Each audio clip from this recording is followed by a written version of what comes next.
Amém, irmãos. Louvado seja Deus. Que alegria estarmos aqui juntos. Certamente uma boa representação, mas sentindo falta de alguns irmãos.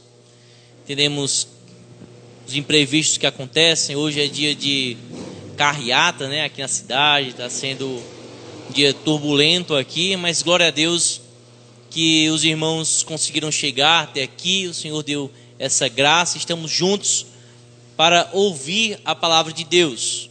Vamos preparar o nosso coração. Quero convidar aqui o nosso diácono Ítalo. Ele vai estar com essa responsabilidade de expor a palavra do Senhor nesta noite. Esse homem de Deus, servo dedicado ao Senhor, seminarista da nossa igreja, tem sido bênção em nosso ministério. Vamos orar, irmãos, por nossas vidas. Deus prepare o nosso coração e que Deus use a vida do diácono Ítalo mais uma vez. Amém? Senhor, nós te damos graças, bendizemos ao teu nome pela rica oportunidade de estarmos aqui reunidos, cultuando ao Senhor livremente, adorando e bendizendo ao teu nome. Pedimos por este momento de exposição da tua palavra, que o Senhor prepare o nosso coração, nos permita estarmos atentos a tudo aquilo que vai ser ministrado essa noite. Usa o teu servo mais uma vez. Faz com que teu filho lembre que ele é apenas um instrumento em tuas mãos. Que o Senhor dê graça ao teu servo, para que ele possa expor tua santa palavra. Pedimos assim, em nome de Jesus. Amém.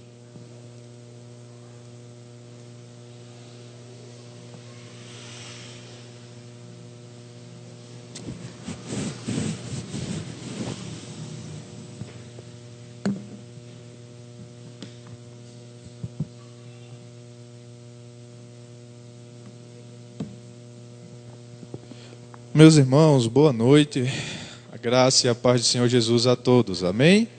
Que honra, alegria e motivo de grande tremor ministrar a palavra do Senhor, mais uma vez junto com os irmãos. Eu peço que você abra sua Bíblia na carta que Paulo escreveu aos Romanos, capítulo de número 6. Com a graça de Deus estamos retomando hoje a série de exposição aos Romanos, do capítulo 1 até o capítulo 8. Hoje entraremos nesse novo bloco instituído por Paulo a partir do capítulo 6. Amém? Nós vamos ler todo o capítulo, irmãos. Alguém já disse que o pregador pode falhar e uma hora ou outra ele vai fracassar. Mas a palavra de Deus lida nunca falhará. Então, para garantir que a gente não saia daqui tão frustrado, vamos ler a palavra de Deus, o capítulo todo. Amém? Os irmãos acharam? Romanos 6. Diz assim a palavra de Deus. Que diremos então? Continuaremos pecando para que a graça aumente? De maneira nenhuma. Nós, os que morremos para o pecado, como podemos continuar vivendo nele? Ou vocês não sabem que todos nós que fomos batizados em Cristo Jesus, fomos batizados em sua morte? Portanto, fomos sepultados com ele na morte por meio do batismo, a fim de que, assim como Cristo foi ressuscitado dos mortos, mediante a glória do Pai, também nós vivamos uma vida nova. Se dessa forma fomos unidos a ele na semelhança da sua morte, certamente o seremos também na semelhança da sua ressurreição. Pois sabemos que o nosso velho homem foi crucificado com ele, para que o corpo do pecado seja destruído e não mais sejamos escravos do pecado. Pois quem morreu foi justificado do pecado. Ora, se morremos com Cristo, cremos que também com ele viveremos. Pois sabemos que, tendo sido ressuscitado dos mortos, Cristo não pode morrer outra vez. A morte não tem mais domínio sobre ele. Porque morrendo, ele morreu para o pecado uma vez por todas, mas vivendo, vive para Deus. Da mesma forma, considerem-se mortos para o pecado, mas vivos para Deus em Jesus Cristo. Portanto, não permitam que o pecado continue dominando os seus corpos mortais, fazendo que vocês obedeçam aos seus desejos. Não ofereçam os membros do corpo de vocês ao pecado como instrumentos da injustiça. Antes, ofereçam-se a Deus como quem voltou da morte para a vida, e ofereçam os membros do corpo de vocês a Ele como instrumentos de justiça. Pois o pecado não os dominará, porque vocês não estão debaixo da lei, mas debaixo da graça. E então, vamos pecar porque não estamos debaixo da lei, mas debaixo da graça? De maneira nenhuma. Não sabem que quando vocês se oferecem a alguém para lhe obedecer como escravos, tornam-se escravos daquele a quem obedecem? Escravos do pecado que leva à morte, ou da obediência que leva à justiça.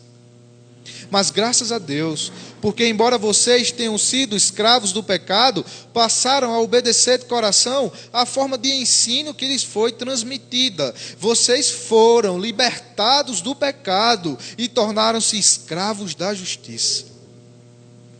Falo isso em termos humanos, por causa das suas limitações humanas.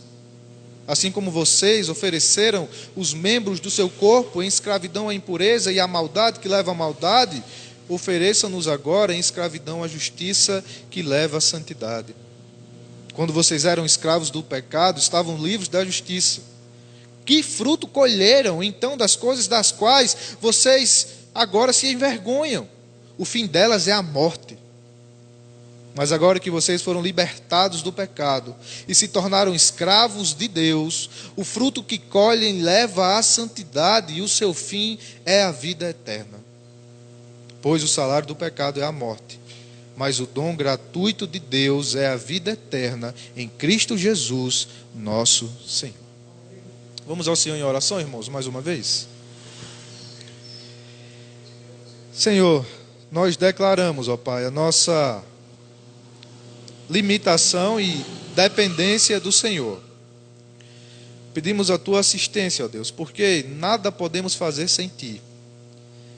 E queremos Te pedir que, visitando o nosso coração, tire do nosso coração toda a motivação errada, toda vaidade, orgulho, ó Pai, ou egoísmo, e nos ajude a ministrar essa palavra, para a glória do Teu nome, para o bem da Tua igreja, Senhor. Com a esperança de que os nossos irmãos sejam edificados nessa noite e encontrem esperança na Tua palavra para viver uma vida de vitória sobre o pecado. É o nosso desejo, ó Pai. No nome de Jesus. Amém.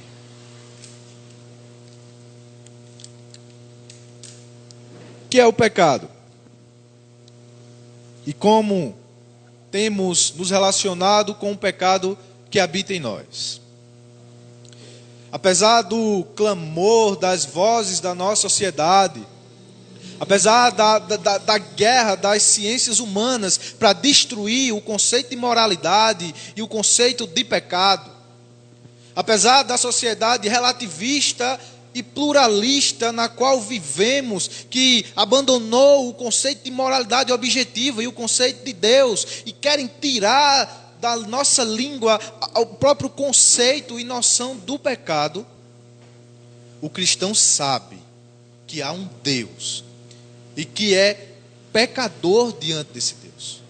O cristão sabe que o pecado é a transgressão da lei, é errar o alvo de viver para a vontade de Deus. O cristão entende que há um Deus criador de todas as coisas, Ele que é o objeto de toda a verdade e de toda a moralidade, Ele que foi feito para viver em obediência a esse Criador.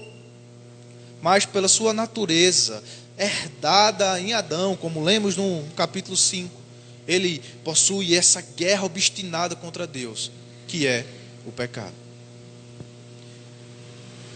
E qual tem sido a nossa relação com o pecado que habita em nós? Há alguns que parecem ser insolentes, julgando-se salvos, tomando para si o nome cristão, vivem de qualquer maneira em prática deliberada do pecado. E de forma insolente, dizem que amam a Deus, mas não vivem em obediência a Deus, mas vivem na prática libertina, de afronta escancarada ao padrão de Deus. Aqueles que parecem serem negligentes, não dão tanta atenção ao pecado. Acham que podem viver uma vida diante de Deus ao mesmo tempo em que vivem no mundo. Querem viver na igreja, mas querem viver no mundo, segundo os seus padrões carnais. Não atentam para a gravidade e a seriedade do pecado e a ofensa diante de Deus. Aqueles que parecem ser derrotados, até se animam a lutar contra o pecado, até têm o desejo de guerrear contra o pecado, mas parece que o fim é sempre a derrota. Logo se animam, mas no primeiro tropeço abandonam. Tentam, mas parece que não conseguem. E sempre se sentem derrotados. E talvez há alguns de nós, irmãos, que estamos escravizados pelo pecado. É a situação daquele que não vê mais esperança. É aquele que talvez esteja há tanto tempo dominado, escravizado, controlado pelo pecado, que parece que não tem onde se segurar mais, não tem mais forças, parece que não há mais jeito para ele. Ele se sente perdido, derrotado, escravizado, totalmente preso, sem sequer força para buscar a Deus. Esse parece aquele que já jogou a toalha, já abandonou, já pendurou as luvas, já pendurou as chuteiras e está deixando a vida levar. Irmãos, mas a verdade é que quando lemos para esse texto, encontramos esperança, encontramos verdades, encontramos exortações e encontramos promessas que nos garantem que a vontade de Deus é que o cristão viva uma vida de vitória contra o pecado.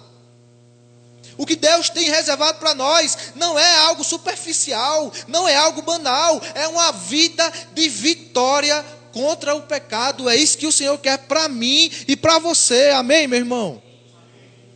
É isso que o Senhor quer para nós. Nós lemos, irmãos, expomos a carta aos Romanos, desde o capítulo 1 até aqui, e vimos que Paulo tem um propósito central ao escrever essa carta, que é defender a justificação pela fé. Até aqui nós podemos talvez dividir a carta em 3 partes principais. A primeira parte, que vai do capítulo 1 até metade do capítulo 3, talvez pudéssemos chamá-las, como faz Augusto Nicodemos, da perdição. Paulo mostra como a humanidade está perdida. Os gentios trocaram a glória de Deus, abandonaram a glória de Deus e se sujeitaram à imagem da criatura e adoram qualquer outra coisa a menos que Deus. Estão perdidos. Os judeus, aqueles que detêm a aliança, que detêm as promessas, que detêm as escrituras, ao mesmo tempo em que condenam os outros, são acusados porque desobedecem da mesma forma. Tanto judeus como gentios estão perdidos, estão em perdição. Esse é o argumento principal de Paulo, do capítulo 1 até metade do capítulo 3. Não há esperança para a raça humana. A raça humana é entendida sobre esses 2 aspectos: aqueles que fazem parte do povo de Deus e os gentios, aqueles que não conhecem a Deus. E a verdade é desesperadora. Não há esperança no homem. Até que Paulo chega na metade do capítulo 3, no versículo 21, e alguns dizem o maior adversativo da Bíblia. Diante dessa situação de caos, diante dessa situação de perdição, a palavra de Deus diz: mas agora se manifestou uma justiça que provém de Deus. É a segunda parte dessa epístola, chamada justificação. É que Paulo vai defender que Deus, diante dessa situação, armou um meio, proporcionou um plano de salvação que é centrado na pessoa do seu Filho. E aqueles que outrora estavam perdidos nessa situação de perdição, agora têm a possibilidade de serem justificados pela graça, somente por meio da fé, na pessoa do seu Filho bendito. No capítulo 4, glorificados, tudo isso faz parte da experiência daquele que foi justificado por Deus. Na segunda metade desse capítulo 5, Paulo vai falar, e acaba esse capítulo muito centrado na graça. Paulo mostra como nós fomos representados por Adão na queda, mas também fomos representados por Cristo em sua crucificação. E assim como herdamos o pecado de Adão, em Cristo, como nosso representante, nós herdamos já a justiça diante de Deus e a salvação. Isso é fruto somente da graça de Deus. E no final desse capítulo, Paulo fala no versículo 20: mas onde aumentou o pecado, onde abundou o pecado, superabundou a graça. Então aqui é a transição, é com base nessa certeza que Paulo acaba o capítulo 5, que ele dá início ao capítulo 6. Como responderemos a essa graça? Como viveremos com base na graça de Deus? Qual a implicação da graça de Deus na vida prática do cristão? E do capítulo 6 até o capítulo 8 é a terceira sessão agora dessa carta, chamada santificação. Paulo agora vai tratar dessa implicação prática na nossa vida, o nosso chamado à santidade, à santificação. No capítulo 6 nós vemos a liberdade do pecado e do domínio do pecado. No capítulo 7 nós vemos a liberdade da lei. E no capítulo 8, uma vida no Espírito. É assim que nós procuraremos caminhar até o encerramento dessa série de mensagens. E é esse o tema, irmãos, que eu gostaria de tratar com os irmãos nessa noite. Santificação, uma vida de vitória contra o pecado. E defenderemos a verdade que parece saltar desses olhos, é que o cristão pode e deve viver uma vida de vitória contra o pecado. Você pode repetir comigo, irmãos? O cristão pode e deve viver uma vida de vitória contra o pecado. Vamos mais uma vez? O cristão pode e deve viver uma vida de vitória contra o pecado. Glória a Deus por isso. E nesse capítulo, irmãos, Paulo divide o seu argumento basicamente em duas partes. Do versículo 1 até o versículo 14, nós vemos que podemos viver essa vida de vitória sobre o pecado porque já estamos mortos para o pecado. E do versículo 15 até o versículo 23, podemos viver essa vida de vitória sobre o pecado porque já fomos libertos do domínio do pecado. Com a graça de Deus, o nosso intuito é expor o primeiro bloco desse argumento de Paulo, do capítulo 1 até o capítulo 14, e no momento posterior, se o Senhor assim permitir, concluir a exposição do capítulo 6. Amém? Então, em primeiro lugar, Paulo defende essa tese de que o cristão está morto para o pecado.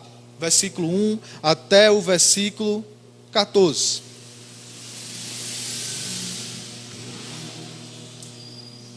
E aqui podemos dividir esse bloco em duas partes também. Em primeiro lugar, Paulo vai falar sobre o fundamento da nossa libertação do pecado, do versículo 1 até o versículo 5, e do versículo 6 até o versículo 14, as implicações práticas dessa libertação. Amém? O fundamento da nossa libertação e morte para o pecado, e do versículo 6 até o versículo 14, as implicações práticas para a nossa vida prática. Em primeiro lugar, qual é o fundamento da nossa liberdade sobre o pecado? Versículo 1. Que diremos então? Continuaremos pecando para que a graça aumente? De maneira nenhuma. Nós, os que morremos para o pecado, como podemos continuar vivendo nele? Ou vocês não sabem que todos nós que fomos batizados em Cristo Jesus, fomos batizados em sua morte? Portanto, fomos sepultados com Ele na morte por meio do batismo, a fim de que, assim como Cristo foi ressuscitado dos mortos mediante a glória do Pai, assim também nós vivamos em vida nova. Se dessa forma fomos unidos a Ele na semelhança de sua morte, certamente o seremos também na semelhança de sua ressurreição. Qual é a base e o fundamento da nossa santificação, irmãos? É a nossa união com Cristo. É a união mística que o cristão tem com o seu Senhor. A identificação com Jesus em sua morte e ressurreição. Em primeiro lugar, a gente precisa dizer que Paulo não está falando aqui sobre perfeição. Em todo esse capítulo que Paulo defende essa verdade de vitória sobre o domínio do pecado, não significa perfeição. Paulo não está defendendo que seremos perfeitos, que seremos impecáveis, que não há possibilidade de o cristão pecar. Não é isso que Paulo está defendendo. Paulo está defendendo que não é possível alguém se dizer cristão e viver na prática do pecado, continuamente, constantemente, dominado pelo pecado. Não é perfeição, mas é vitória sobre o domínio do pecado. É uma vida que é marcada por isso. E como Paulo diz isso? Paulo imagina um argumento. Ele acabou o capítulo 5 falando da graça. E onde abundou o pecado, superabundou a graça. E ele imagina um argumento que talvez qualquer um de nós disséssemos. Paulo, se o pecado faz a graça superabundar, então vamos viver no pecado, para dar oportunidade de a graça de Deus abundar ainda mais. Se onde abunda o pecado, a graça superabunda, então vamos abundar ainda mais nesse pecado, para que a graça seja maior. Ou seja, vamos viver de qualquer maneira, Paulo, porque afinal de contas, não é por nossos méritos, não é por nossas obras, é somente pela graça. Então, não importa aquilo que fazemos ou deixamos de fazer, não é verdade, Paulo? O que é que ele diz? De maneira nenhuma. Aqui é um duplo negativo no grego. Reflete como que um espanto de Paulo. De maneira nenhuma. Vocês que argumentam, vocês estão loucos. De maneira nenhuma. E por que não podemos viver assim, Paulo? Ele diz, de maneira nenhuma. Nós, os que morremos para o pecado, como podemos continuar vivendo nele? Paulo lembra a você, meu irmão, como você pode viver no pecado se você já morreu para o pecado? Como nós podemos viver essa vida sendo controlado pelo pecado, se na verdade já morremos para o pecado? E quando aconteceu isso, irmãos? E como aconteceu isso? Paulo diz no versículo 3, ou vocês que não sabem que todos nós fomos batizados em Cristo Jesus, fomos batizados em sua morte. Nós fomos mortos para o pecado na cruz do Calvário, quando Cristo foi morto por causa do nosso pecado. A verdade é que Cristo morreu pelo nosso pecado e pela fé nós nos identificamos com Ele em sua morte. A nossa velha natureza, a natureza herdada em Adão, a nossa natureza adâmica foi morta, foi crucificada juntamente com o nosso Senhor. Cristão, você já morreu para o pecado.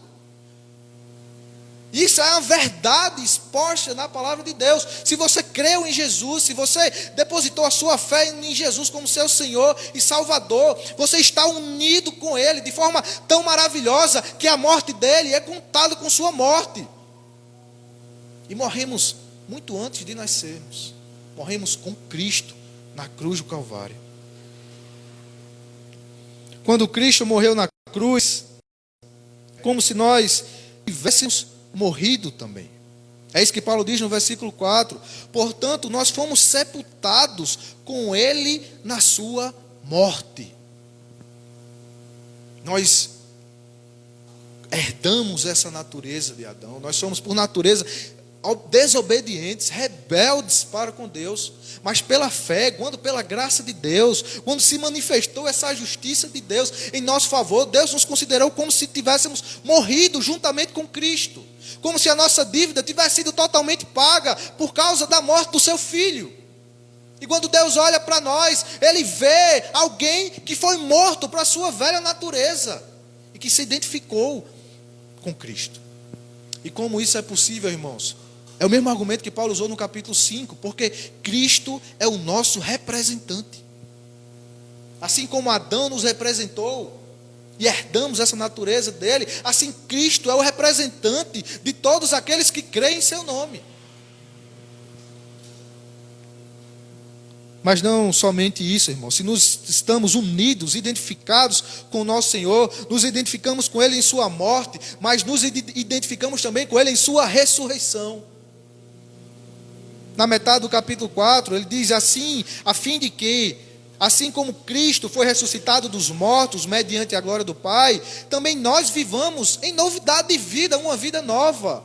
Não somente nos identificamos na morte do nosso Senhor, mas assim como Ele ressuscitou, e agora pela glória do Pai, assim também nós ressuscitamos, nós fomos vivificados, nós revivemos agora para uma nova vida, para uma novidade de vida, para uma nova natureza em Cristo, para a glória do Pai também. A vitória de Cristo sobre a morte é a garantia de que fomos vivificados, porque não somos mais alcançados pela morte, porque nos identificamos com o nosso representante. Tudo isso vem dessa união do cristão com Jesus Cristo, em sua morte e também em sua ressurreição para uma nova vida. E assim a conclusão do versículo 5 é: se dessa forma fomos unidos a Ele na semelhança da sua morte, certamente o seremos também na semelhança da sua ressurreição. Qual é a conclusão de Paulo, irmãos? O fundamento que nos permite viver uma vida de santidade, o fundamento que nos leva a uma vida de vitória sobre o pecado, não está em nós, está em Jesus.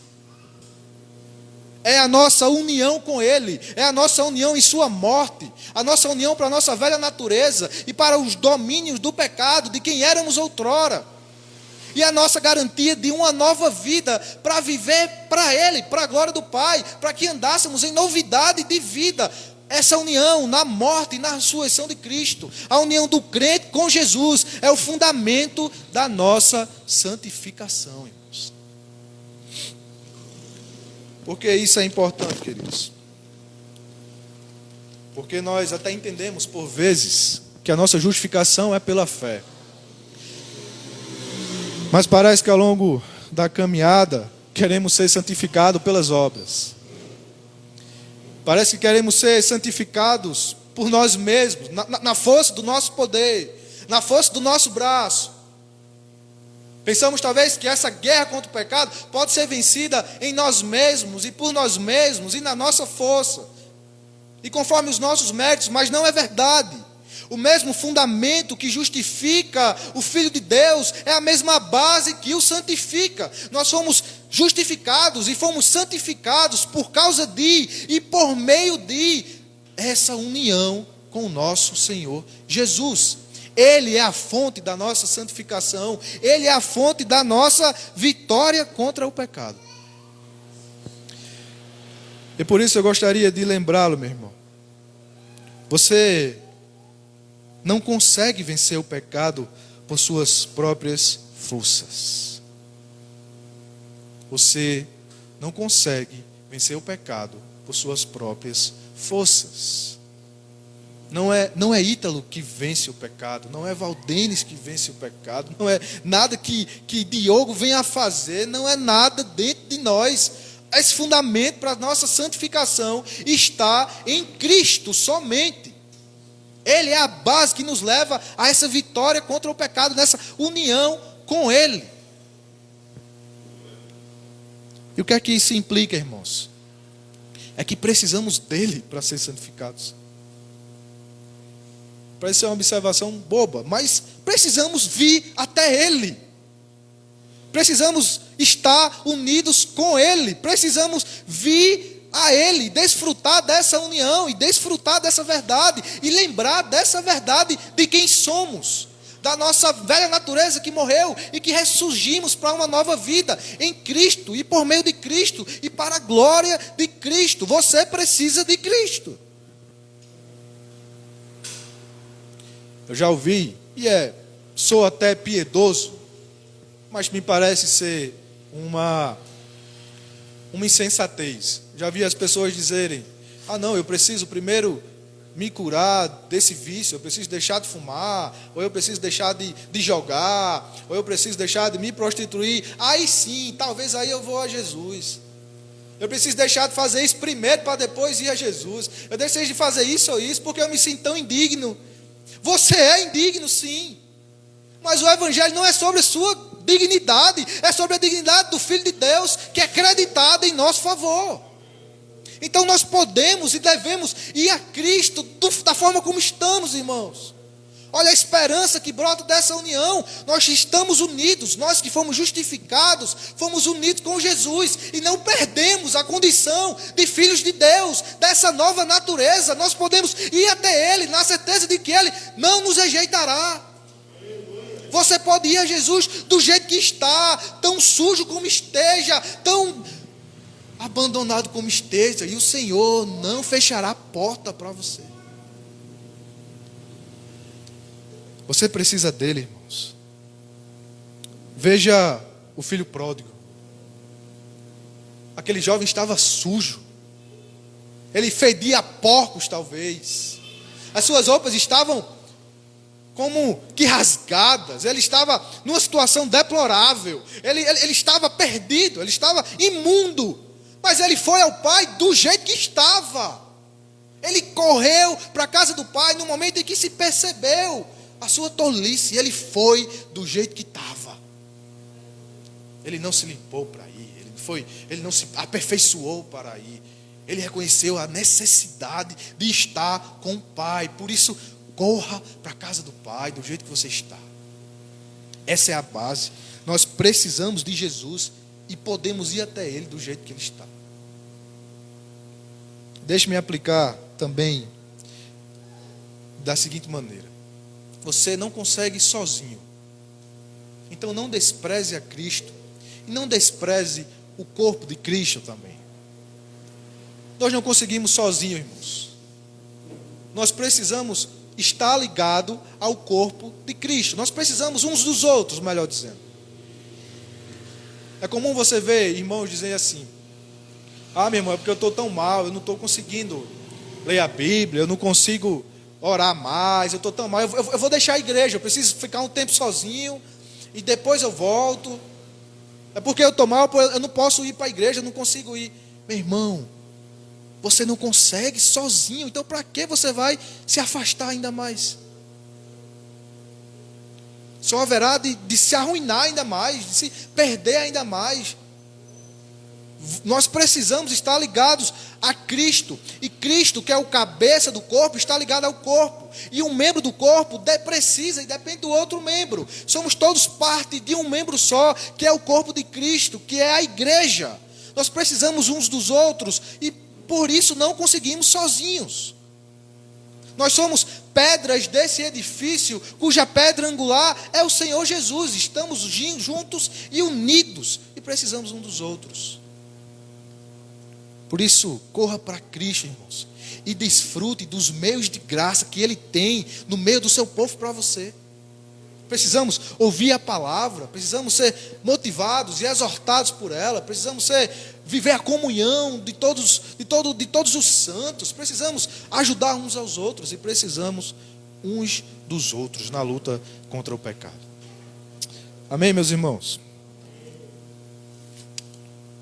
Como vimos, esse é o fundamento da nossa união, o fundamento da nossa santificação, que é essa união com Cristo. A partir do versículo 6 agora, Paulo parece pôr isso em prática. Qual é a implicação dessa verdade em nossas vidas práticas? Essa união com Cristo. De que modo podemos viver de modo prático essa união? Em primeiro lugar, nós precisamos saber. Nós precisamos saber quem somos. Paulo diz isso no versículo 6, pois sabemos, diz isso no versículo 9, pois sabemos também. Em segundo lugar, nós precisamos considerar. Paulo diz no versículo 11, considerem-se mortos para o pecado. E em terceiro lugar, nós precisamos oferecer-nos. Nós precisamos nos oferecer. Saber, do versículo 6 até o versículo 10, considerar o versículo 11, nós precisamos oferecer, versículo 12 até o versículo 14. Amém? Em primeiro lugar, nós precisamos saber quem somos. Leia comigo a partir do verso 6. Pois sabemos que o nosso velho homem foi crucificado com ele, para que o corpo do pecado seja destruído, e não mais sejamos escravos do pecado. Pois quem morreu foi justificado do pecado. Precisamos saber disso, irmãos. Tudo começa com a consciência de quem somos e do que temos em Cristo. Precisamos saber a nossa identidade. Precisamos saber que somos unidos a Cristo e que somos filhos de Deus. Precisamos ter a certeza na luta contra o pecado de quem somos aos olhos de Deus.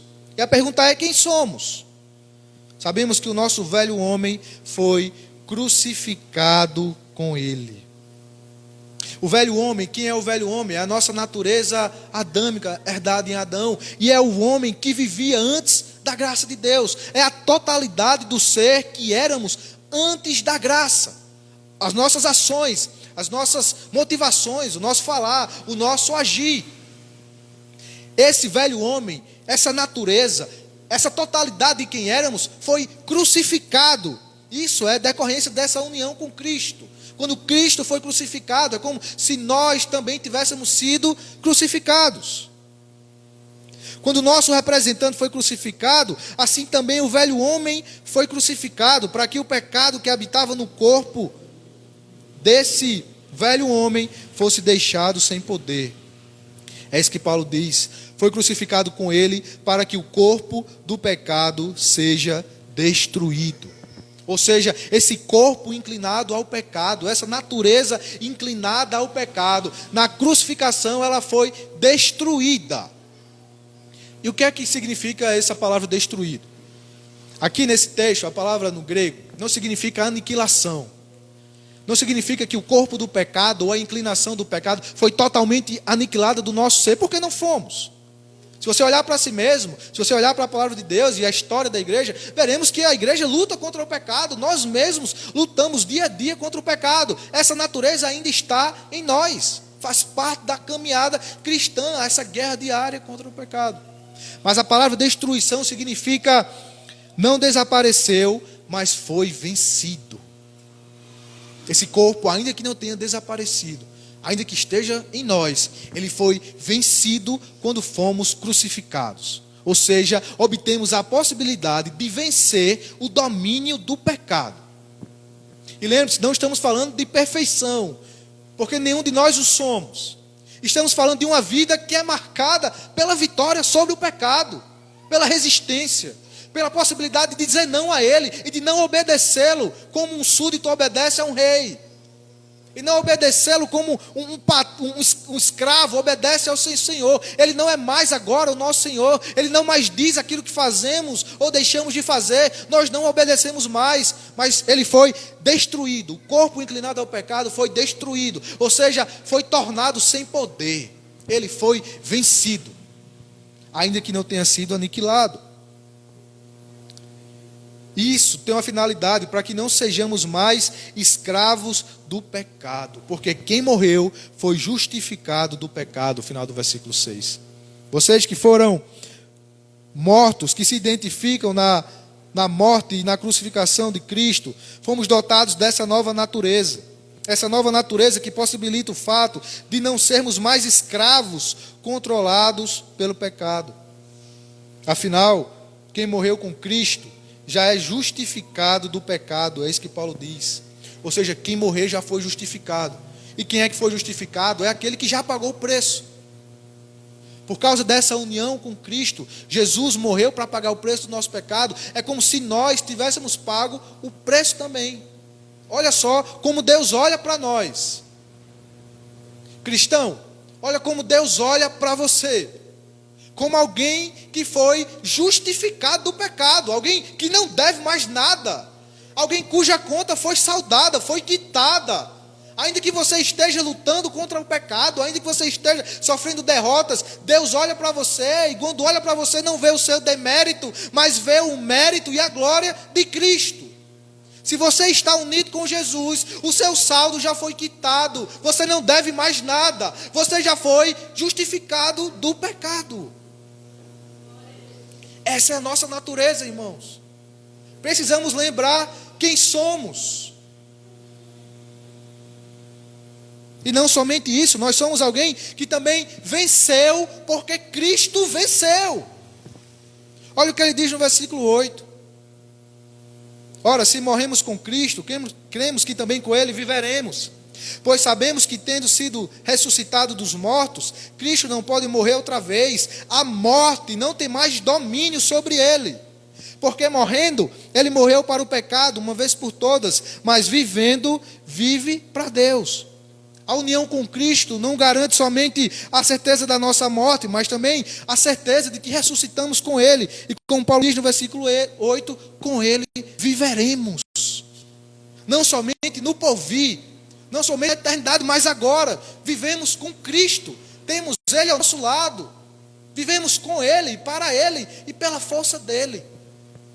E assim como Ele foi vencedor sobre a morte, assim como a morte foi morta na morte de Cristo, assim como a morte de Cristo destruiu a própria morte, que é o último inimigo a ser destruído, assim também nós temos a certeza de que não seremos tragados pela morte, não perderemos para ela, mas somos igualmente vencedores sobre a morte. Não nessa vida, claro que ainda morreremos, todos nós ainda morreremos, se Cristo não voltar primeiro, mas no dia do Senhor, no grande e temível dia do Senhor, nós seremos ressuscitados com Ele, estaremos ao lado do nosso Senhor, viveremos para sempre, de forma vitoriosa, contra o pecado. E perceba, isso não vem de nós, é fruto dessa união com Ele. Vocês assistiu o Rei Leão? Tem alguém que é fã do Rei Leão aqui, né? Eu não vou dizer que é o pastor, que conhece até as letras de cor. Mas tem uma cena no Rei Leão que é muito interessante. Simba, induzido pelo seu tio Scar, fugiu das terras do reino e passou a vida dissoluta, vivendo a filosofia hedonista do Hakuna Matata. Pode qualquer coisa, não se importe, você não ligue para os seus problemas. E ele se afastou da casa do pai. Ele se afastou do reino do seu pai. Ele era filho do rei, mas viveu como um foragido, induzido por uma mentira. Toda a sua vida, adolescência, idade adulta, até que no momento ele encontra com a sua amiga Nala. Não é isso o nome? É isso o nome, pastor? Encontra com Nala e Nala lhe diz uma coisa interessante. Ele diz: Simba, lembre-se de quem é. Você é o filho do rei. Irmãos, precisamos lembrar quem somos. Na luta contra o pecado, precisamos lembrar que somos filhos do rei. Que por essa identidade com Cristo, participamos das vitórias, dos méritos de Cristo. De que somos filhos de Deus. É isso que João vai dizer, capítulo 1, versículo 12. A todos quantos receberam, a todos quantos creram em seu nome, deu-lhes o poder de serem filhos de Deus. Enquanto lutamos contra o pecado, irmãos, precisamos lembrar que lutamos na condição de filhos. Nós não lutamos mais para obter o favor de Deus, nós não lutamos mais para conquistá-lo, porque na verdade já fomos conquistados por Ele. Nós lutamos sem perder a condição de filhos.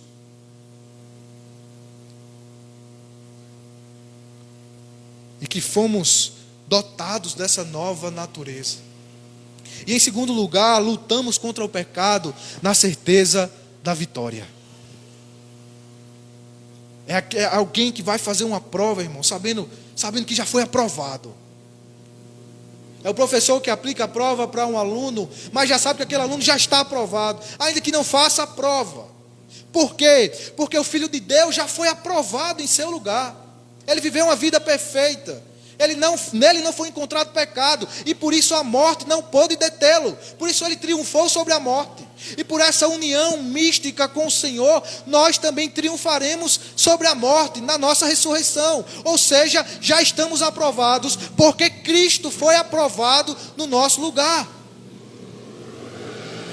E em duas verdades. A primeira delas é que isso muda, irmãos, a motivação do nosso coração. Não mais agora iremos querer fazer a vontade de Deus por temor. Não seremos mais motivados pelo temor de desobedecer e de ser reprovado. Seremos motivados agora pelo amor. Porque como nós vamos viver em pecado se o Filho de Deus morreu e foi aprovado no nosso lugar? A motivação muda. Não é mais medo do inferno, da condenação. Agora é amor pelo zelo e pela santidade e por tudo aquilo que Deus fez em nosso lugar. E a segunda verdade é que isso, muito longe de nos levar a uma vida de pecado, muito longe de nos levar a uma vida de libertinagem por causa da graça, isso nos motiva a buscar, obedecer à vontade de Deus por amor, irmãos.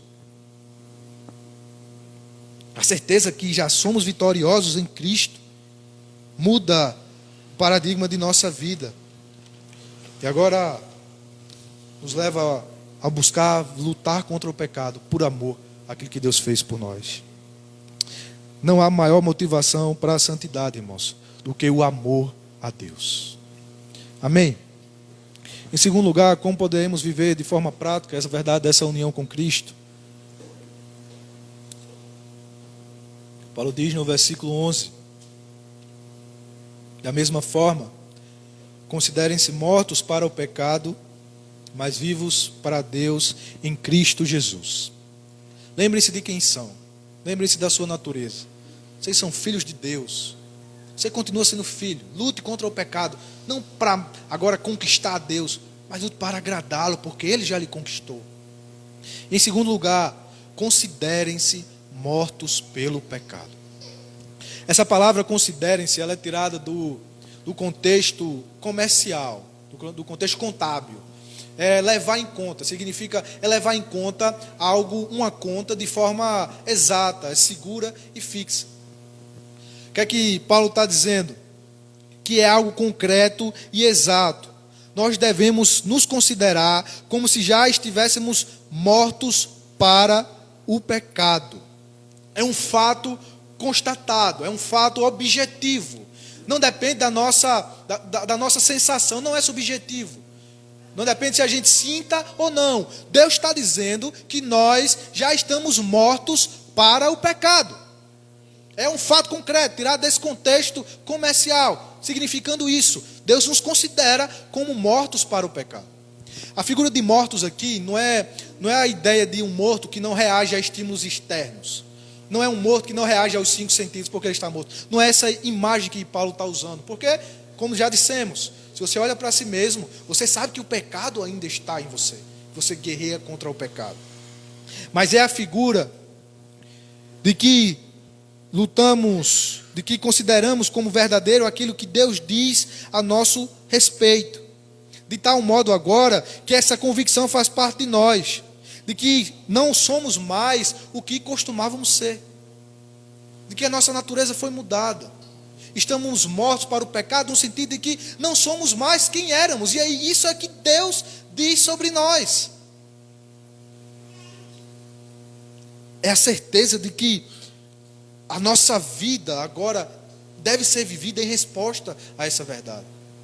Aquele que se considera morto pelo pecado é aquele que conheceu quem é, que conheceu a verdade da união com Cristo, mas que agora vive de forma digna, de forma coerente com essa verdade, considerando-se morto para quem era, a fim de viver uma nova vida. Mas não somente isso. Considerem-se mortos para o pecado, mas vivos para Deus em Cristo Jesus. Essa é a certeza.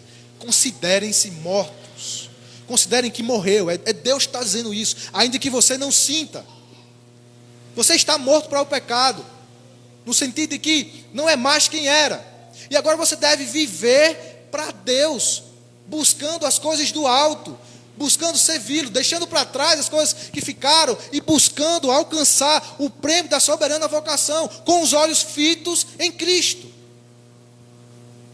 William Hendrickson diz que a melhor explicação dada para esse versículo é dada pelo próprio Paulo. Colossenses capítulo 3. Abra comigo a sua Bíblia, irmãos. Colossenses capítulo 3, versículo 1 ao 4.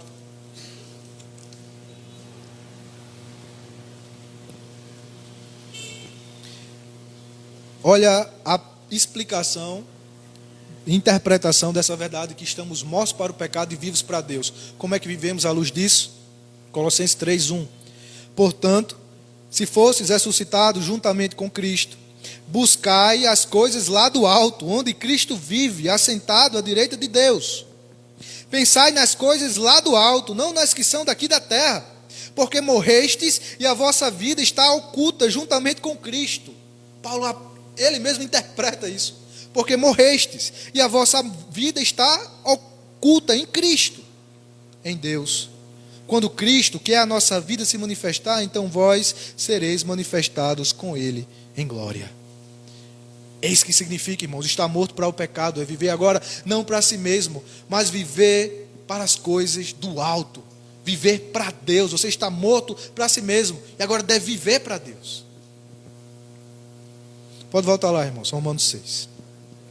Qual é a implicação dessa verdade para as nossas vidas, irmãos? E como isso se aplica no contexto da nossa guerra contra o pecado? Eu penso que a gente vive na nossa igreja brasileira, na igreja de modo geral, padrões tão baixos de santidade. Vivemos tão abaixo daquilo que Deus espera e requer de nós. Vivemos num padrão subcristão, porque as nossas motivações são muitas vezes tão terrenas, carnais e passageiras. Porque não vivemos a verdade que Paulo diz aos Colossenses, buscando as coisas do alto. O nosso padrão de santidade é tão baixo, porque muitas vezes vivemos para o dinheiro. A nossa motivação é o dinheiro pelo dinheiro e ganhar dinheiro para ser rico. E qual é a consequência disso? Paulo vai escrever a Timóteo: aqueles que querem ser ricos caem em grandes armadilhas. Armadilhas que fazem com que percam a fé. Paulo vai dizer, alguns já abandonaram a fé por causa do buscando dinheiro, porque o amor ao dinheiro é a raiz de todos os males. Porque esse amor ao dinheiro nos torna gananciosos, nos torna egoístas. Não repartimos aquilo que Deus nos dá, porque amamos ter pelo ter e o acumular pelo acumular.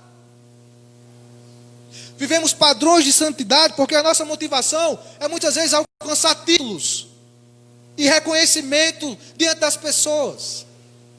E porque almejamos títulos diante das pessoas e cargos altos e somente promoções por promoções, nós nos tornamos orgulhosos. O orgulho passa a ser aquilo que guia a nossa vida, porque queremos ser melhor do que os outros, porque queremos ser vistos, porque queremos ser aplaudidos, porque queremos ser reconhecidos. Isso nos torna invejosos, soberbos e incapazes de servir aos outros. Aquele que se orgulha será humilhado. Esquecemos de que o nosso Senhor não veio para ser servido, mas para servir. As nossas motivações muitas vezes são prazeres carnais. Vivemos em busca do prazer, prazer atrás de prazer, e queremos sempre estar satisfeitos e obtermos cada vez mais níveis altos de prazer. Isso nos faz imorais. Isso nos lança às práticas pecaminosas, a imoralidade sexual, a prostituição, a pornografia. Porque as nossas motivações estão tão limitadas ao aqui e ao agora. Mas a verdade que salta desse texto é essa exortação que Paulo está exortando. Considerem-se mortos para o pecado e vivam agora para Deus, irmãos.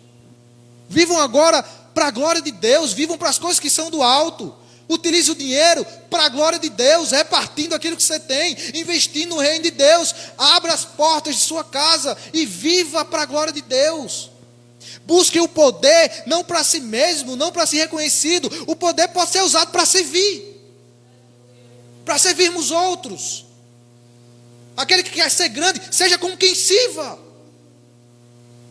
A semelhança do nosso Senhor. Busque títulos para a glória de Deus, para influenciar a sociedade, para influenciar o mundo que vivemos. Busque isso, isso é bom, mas se for visto e vivido para a glória de Deus. Estejam mortos para os seus próprios pecados, estejam mortos para essa vida mesquinha que temos vivido e vivam para Deus agora.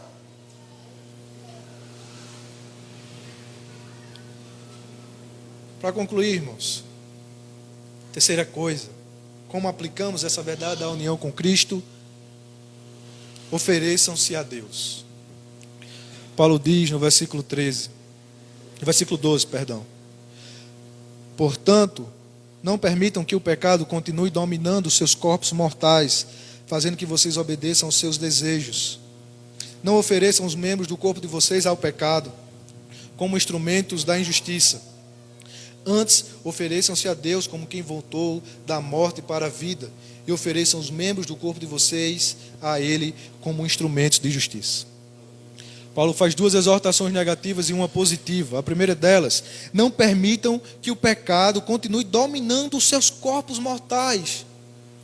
Se você for justificado, não permita que o pecado agora domine sobre você. O pecado agora é um intruso. Ele não é mais o Senhor de sua vida. Ele não mais diz aquilo que você faz ou deixa de fazer. Não permita isso. Usurpe esse poder, lute contra ele, guerreie contra ele, não se submeta, que o pecado não reine. A imagem de um rei que governa da forma como quer, não permita isso. Paulo parte do conhecimento, olha como Paulo afunila, ele parte do conhecimento que devemos ter sobre quem somos, para o nosso modo de viver, morto para o pecado, mas vivo para Deus, e agora chega a nossa vida prática, aquilo que fazemos com o nosso corpo. Não permita que o pecado domine sobre o seu corpo, nem que ele reine como um soberano. Paulo nega a ideia de que um cristão pode viver em pecado, irmãos. Não é possível. Aquele que foi justificado, como Paulo tratou até o capítulo 5, segue-se a santificação. Onde há justificação, deve seguir santificação. É por isso que esse capítulo 5 é tão entrelaçado, está tão junto com o capítulo 6. Onde há justificação, há santidade. A segunda exortação negativa de Paulo: não ofereçam os membros do seu corpo ao pecado. Não pegue sua mão e ofereça ao pecado como uma arma da iniquidade, da injustiça. Não pegue seus olhos e vá olhar aquilo que não deve. Não toque o que não pode. Não ande para onde não possa ir. Não fale pecado, não use os membros do seu corpo para o pecado, porque ele não lhe domina mais. Mas pelo contrário, e aí a exortação positiva de Paulo: antes, ofereçam-se a Deus como quem voltou da morte para a vida, e ofereçam os membros do corpo de vocês a Ele como instrumentos de justiça. Vivam como instrumentos de Deus. Use suas mãos, os membros do seu corpo inteiro, para agradar a Deus como instrumento dele. Fale palavras de Deus. Olhe aquilo que é santo. Enche a sua mente, a sua mente daquilo que é bíblico. Enche de tudo aquilo que é perfeito, de boa fama e agradável. Seja um instrumento de Deus. Sabe por que devemos viver assim, irmãos? Nos abstendo de usar o nosso corpo para o pecado e usando o nosso corpo para a glória de Deus. Paulo vai dizer em 1 Coríntios capítulo 6, versículo 15: vocês não sabem que os seus corpos são membros de Cristo? Tomarei eu os membros de Cristo e os unirei a uma prostituta? Isso aqui é profundo, irmãos. Ele diz que os nossos membros são membros de Cristo. E Paulo questiona: eu vou pegar os membros de Cristo e vou unir em adultério com uma prostituta? John Piper diz que o conceito é que levamos Cristo conosco para o nosso pecado. Alguém que adultera e se deita com uma prostituta é como se levasse Cristo com ele.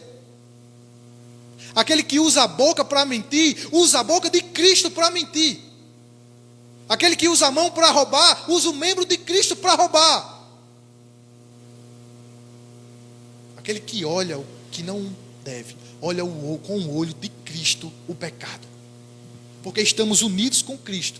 E tomaremos nós o corpo que pertence a Cristo para usar como instrumento de pecado. É loucura isso. Essa é a motivação que deve nos fazer guerrear contra o pecado, irmãos. Estamos unidos com Ele. O nosso corpo é corpo dele. O nosso corpo é templo do Espírito dele. Nosso corpo deve ser usado para a glória dele. E a implicação, irmãos, é que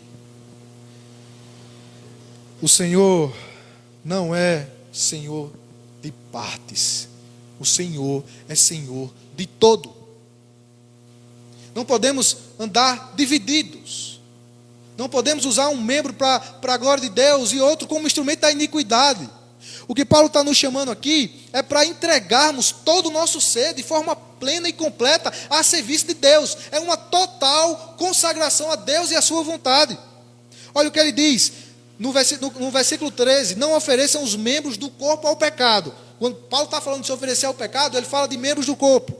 Mas quando ele fala de se oferecer a Deus, ele diz: mas antes ofereçam-se a Deus. Ou seja, tudo que vocês tudo que vocês são, a totalidade do seu ser, a totalidade dos seus membros do seu corpo, das suas faculdades, ofereçam-se tudo a Deus. O Senhor não é Senhor de partes, irmãos. O Senhor é Senhor de todo. É muito conhecida a ilustração do homem que estava em cima do muro, né? De um lado, uns anjos o chamavam: olha, vem para o nosso lado. Meu filho, desça daí. E a todo momento insistia com esse homem que estava sentado no muro. Do outro lado do muro estava o capeta, com seus demôniozinhos lá. Estavam jogando futebol, achando churrasco. Estava nem dando atenção para ele. E ele pergunta ao capeta: olha, por que você não está me chamando? Por que você não me chama para ir para o seu lado? Por que você não está interessado em que eu vá para aí? E o capeta diz: é porque o muro é meu filho. Irmãos, quem não ajunta, com ele espalha. Não é possível servir a dois senhores.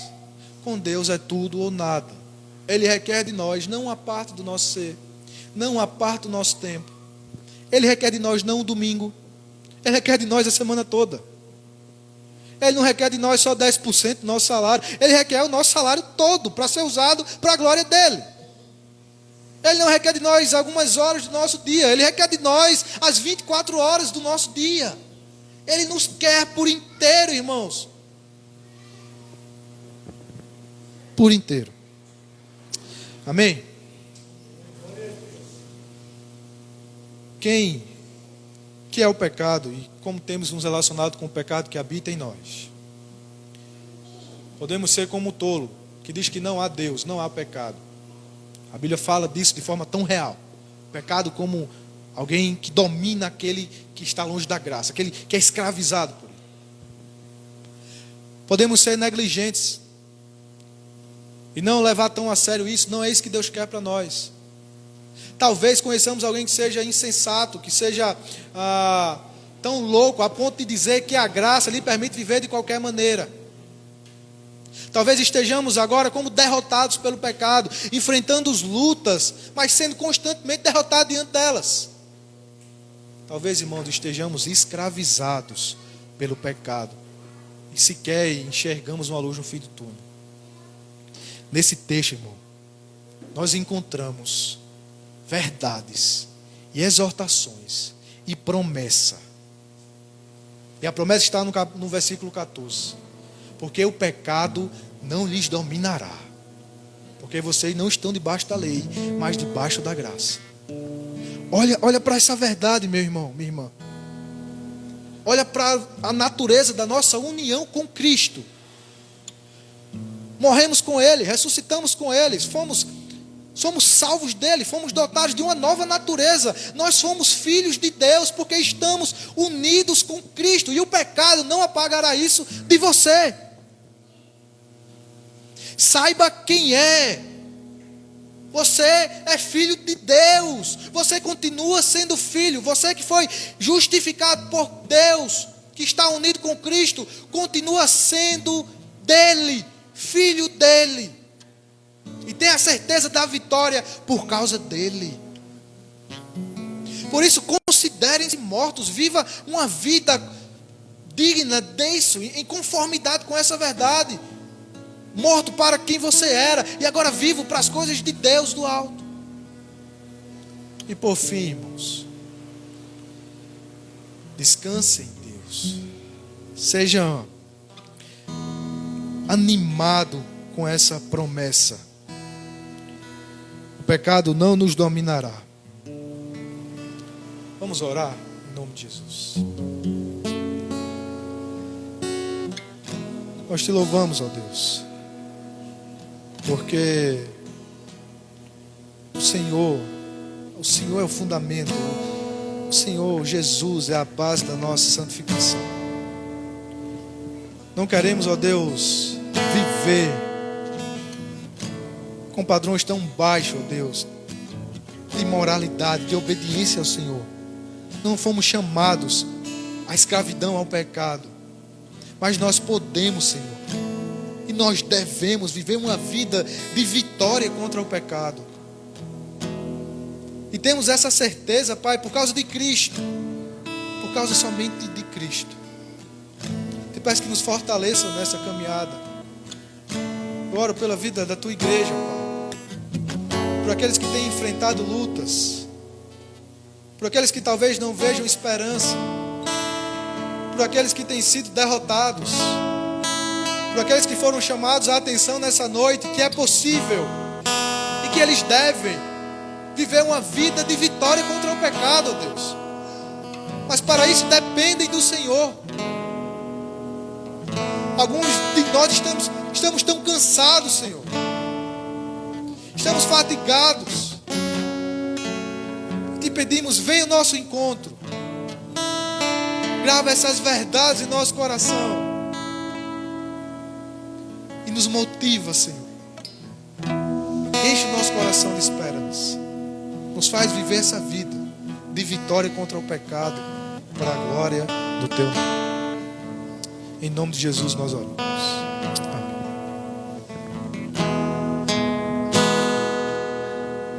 Leva-me pra cruz, onde eu te encontro. Leva-me pra cruz, de ti preciso. Ajuda-me a negar a mim mesmo e não a ti.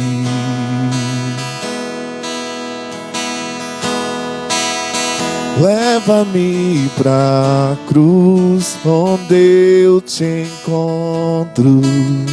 Leva-me pra cruz, de ti preciso. Ajuda-me a negar a mim mesmo e não a ti.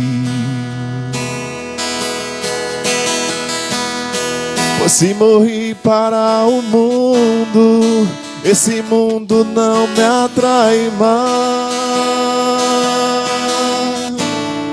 Pois se morri para mim mesmo, as paixões não me atraem mais. Se morri para o pecado, estou vivo para ti, Senhor.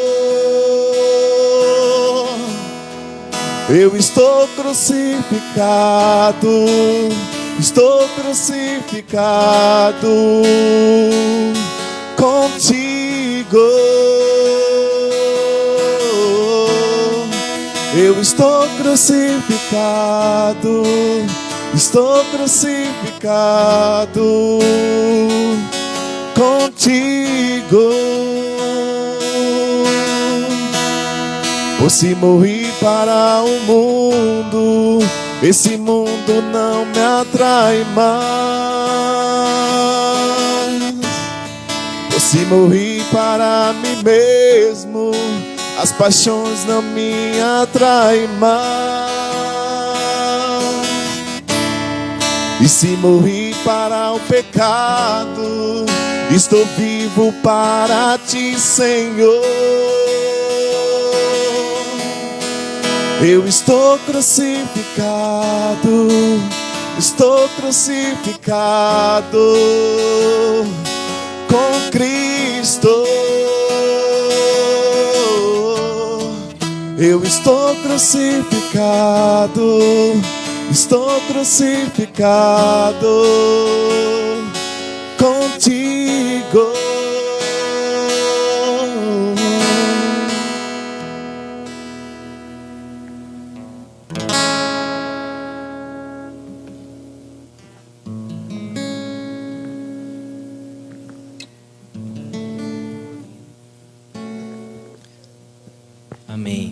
Louvado seja Deus. Graça e a paz de Jesus. Irmãos, que bênção temos essa oportunidade de ouvir a palavra de Deus. Nosso amado diácono Ítalo, ele cumpriu com sua proposta, sua missão de nos fazer entender sobre o não estar mais debaixo do senhorio, do poder do pecado. Como os irmãos sabem, estamos com esta série de mensagens titulada Justificados pela Fé, que é uma exposição na carta aos Romanos até o capítulo 8, e entramos nos frutos da justificação. Iniciamos a exposição do capítulo 5, que mostra assim como vive aquele que uma vez foi justificado por Cristo. Aprendemos que aqueles que foram justificados por Cristo têm paz com Deus, têm acesso a Deus, se alegra nas tribulações, se alegra na expectativa da volta gloriosa do Senhor. Vimos o fundamento desta justificativa, que é estar em Cristo. E agora nós ouvimos essa exposição sobre aqueles que estão em Cristo, não estão mais debaixo do senhorio do pecado. Eu gostaria de fazer este ponto ainda mais claro. Acredito que é de extrema importância percebermos esta diferença entre a justificação e a santificação. Irmãos, a justificação é um ato externo, é uma declaração florência no trono de Deus. Deus diz: com base em Cristo você está justificado. Nós que cremos em Jesus, todos nós temos a mesma justiça. Nada que você faça aumenta ou diminui seu status de justo diante de Deus. Você não deve mais nada, e tudo o que Cristo fez é creditado em sua vida. E na santificação, nós temos um processo, um desenvolvimento. Alguns estão em uma maior santificação do que outros. É por isso que somos exortados. Quer seguir a Jesus? Negue-se a si mesmo, tome sua cruz e siga. Aqueles que estão em Cristo fazem o quê? Crucificam a sua carne com as suas paixões e concupiscências. Façam morrer o pecado.